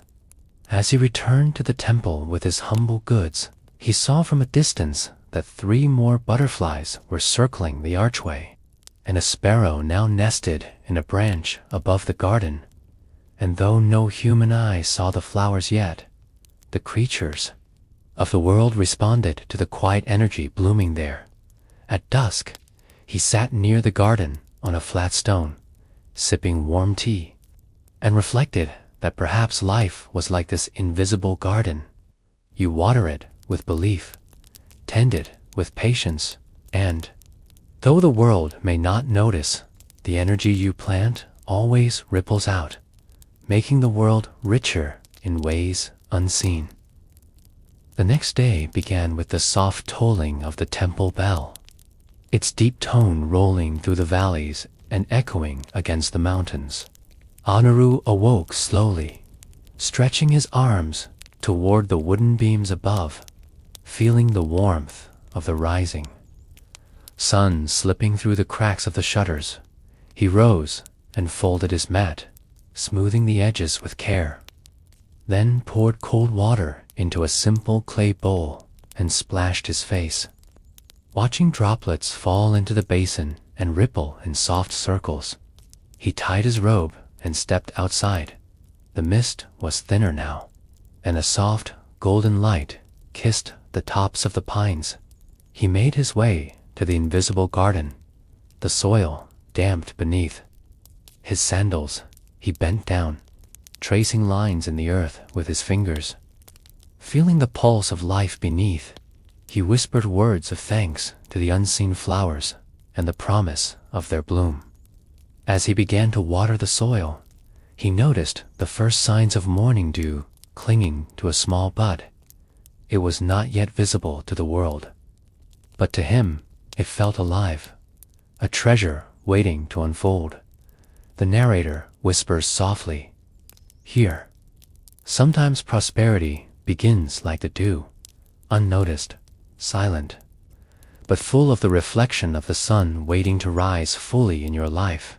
As he continued his tending, a pair of swallows flew overhead, dipping and weaving in the cool air.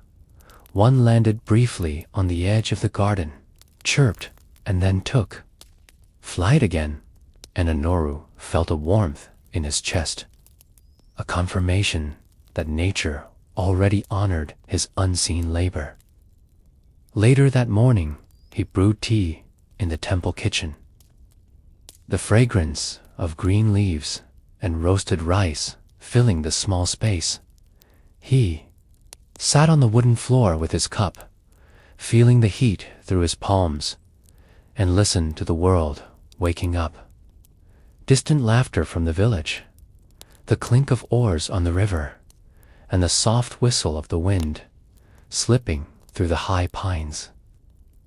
He returned to the garden and began to softly sing, his voice carrying over the soil, and as the sun rose higher, he saw the faintest shimmer of a flower forming in the air, as if light itself was starting to gather shape. He smiled, knowing the process was working. And deep within, he thought of the villagers who doubted that a garden with no visible blooms could ever bring anything of value. The narrator reflects again, the wealth you seek is not always born in front of watching eyes. Sometimes it grows where no one is, looking only to reveal itself when the world is ready to receive it that evening.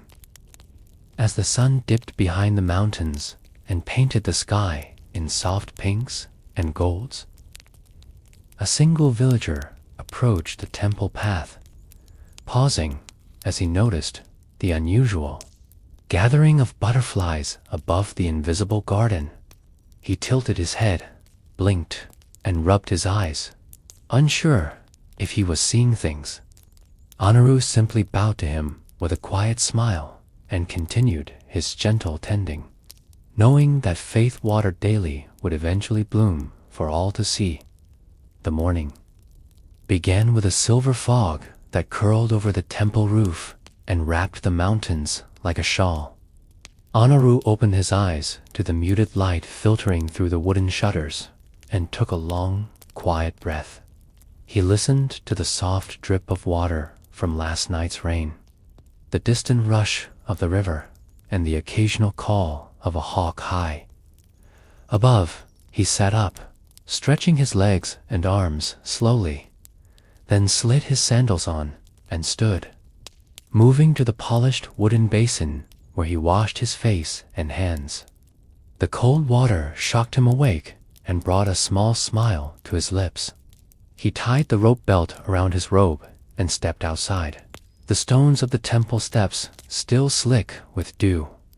As he descended to the garden path, he noticed tiny paw prints in the mud, perhaps from a fox or a village cat curious about the invisible garden.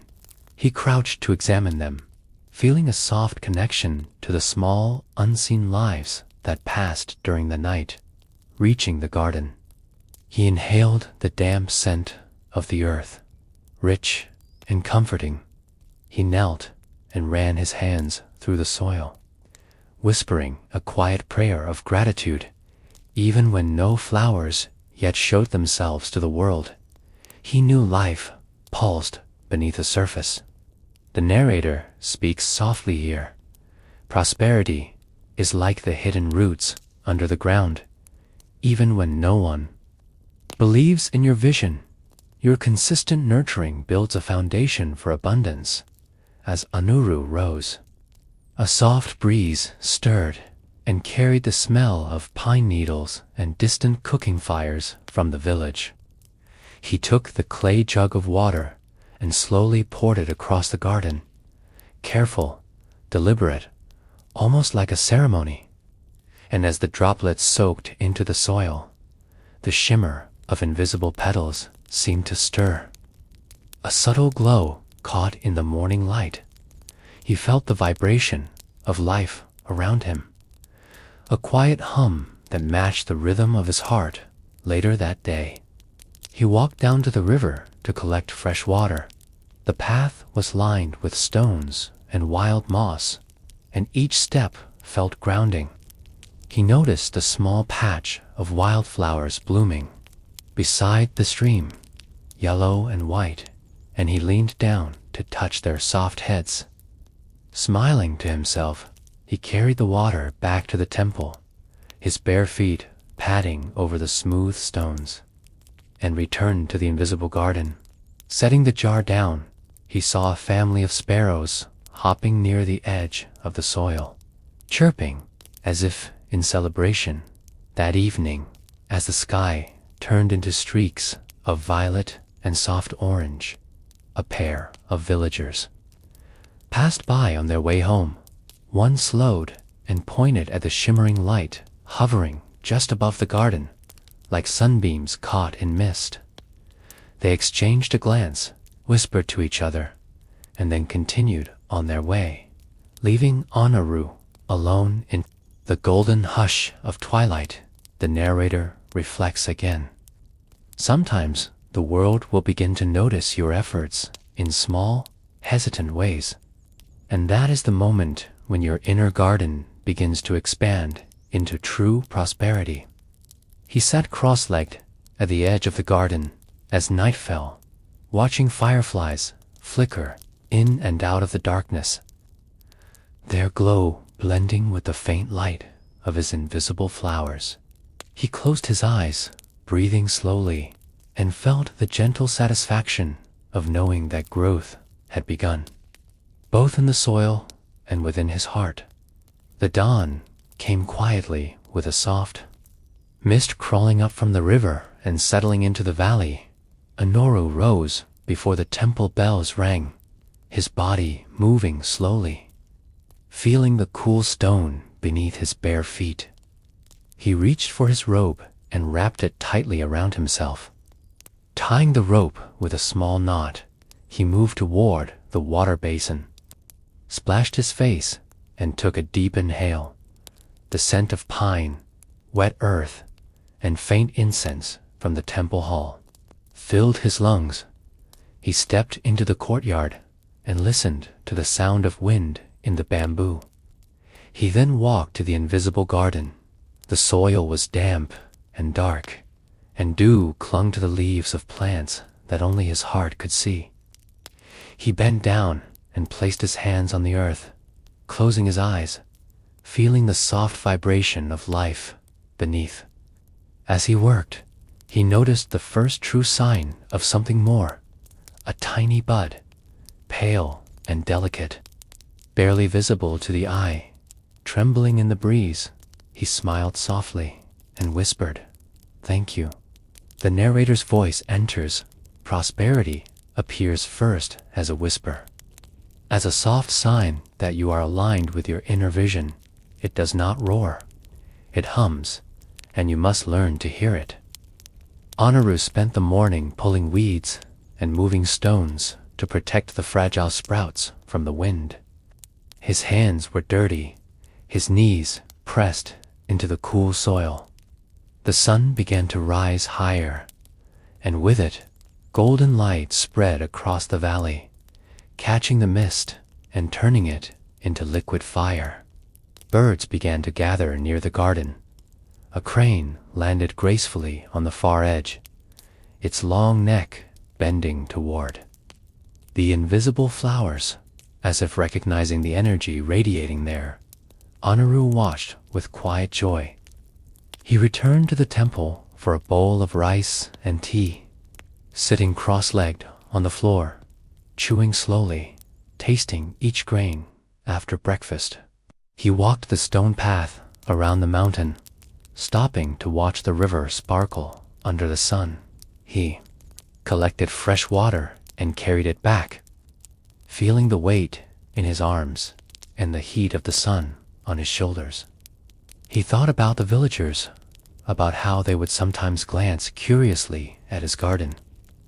Unsure if he was mad or wise, the narrator reflects softly. Many will not see your efforts.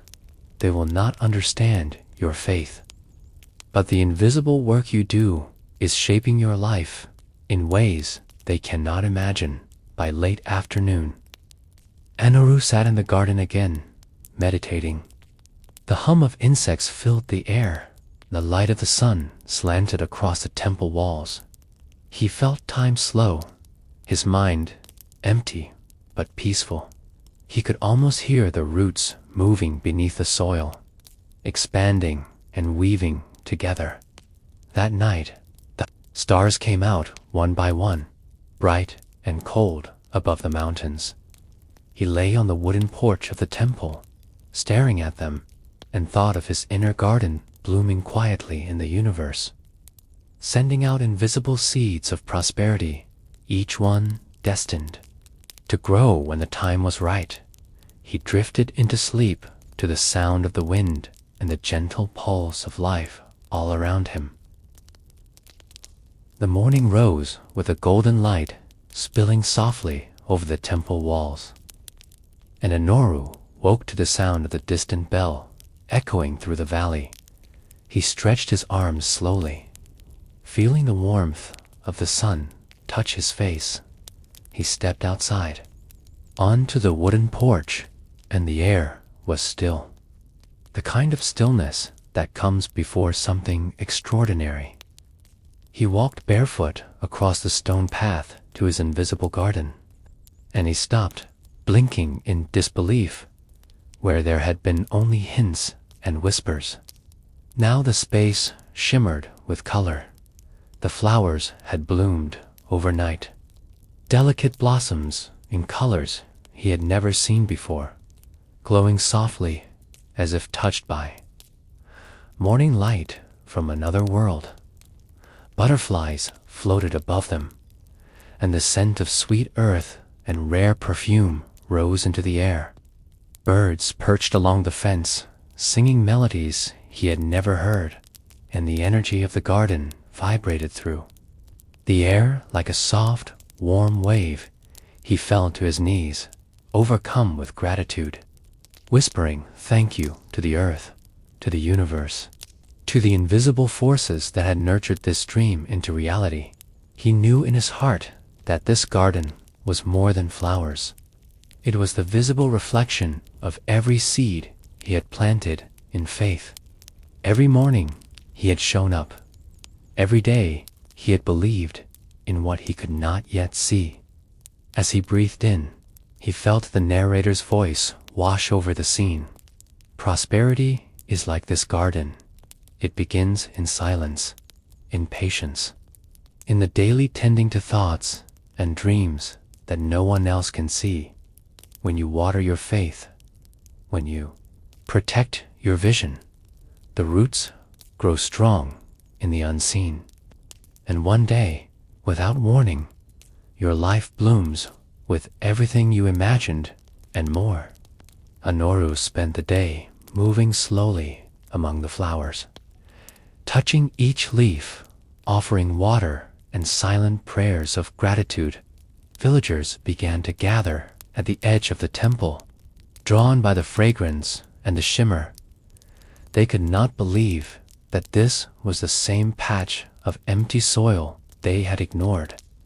For so long, children ran toward the butterflies, laughter echoing through the valley. And an old man bowed deeply to Anoru, whispering that the garden had healed his heart just by being near it. The narrator returns for the final reflection. Listen to my voice now as you drift deeper into peace. Know that your own garden of prosperity is already growing within you. Every grateful thought, every gentle act of faith, every moment you choose to believe in yourself is a seed planted in fertile soil. Your abundance does not need to be forced. It grows naturally in its perfect time. Imagine now that your thoughts are leaves, your dreams are flowers, and your belief is the sunlight that warms them. Let this story remind your mind that you are allowed to receive. You are allowed to prosper, and the universe is always conspiring to make your invisible garden bloom. Breathe in deeply. Feel the calm settle over your body. Let the subconscious accept this truth that your seeds are already planted, and wealth and joy are inevitable in your life. Now, I will ask you, are you still awake? If you are, leave a comment that you are still here, and if you are ready to drift even deeper, let us begin another story together, where your dreams continue to bloom in ways you never expected.